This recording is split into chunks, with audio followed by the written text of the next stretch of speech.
n'est pas possible de tenir plus d'un mandat avec le bilan que M. Paul Biya a depuis toujours, depuis le début de son accession à la magistrature suprême. Car les premières années, il a bénéficié encore de l'héritage de Amadou Ahidjo, mais progressivement, tout s'est émietté, tout s'est effrité.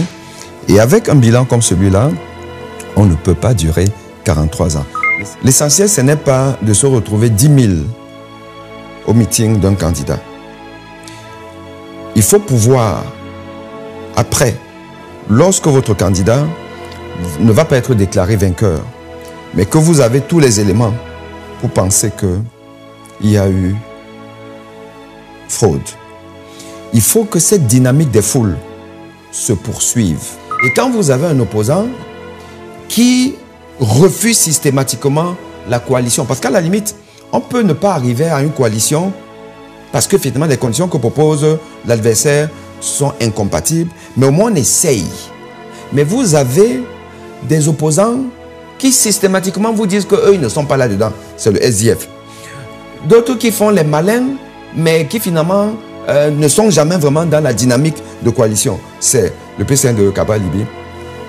Vous ne pouvez pas me dire qu'ils sont opposants. Un médecin, par définition, c'est un intellectuel. Un intellectuel, c'est quelqu'un qui s'intéresse aux faits sociaux, qui prend part de la dynamique de construction de sa société. Or, vous voyez que ça semble être extraordinaire de voir un médecin parler d'autre chose que la médecine. Ça veut dire quoi? Ça veut simplement dire que le peuple camerounais n'est pas prêt. Même les intellectuels camerounais ne sont pas prêts. Car les médecins camerounais ne sont pas prêts. Et c'est pour ça qu'ils travaillent dans des conditions exécrables où ils ne sont pas performants. Parce qu'ils laissent prospérer la forfaiture.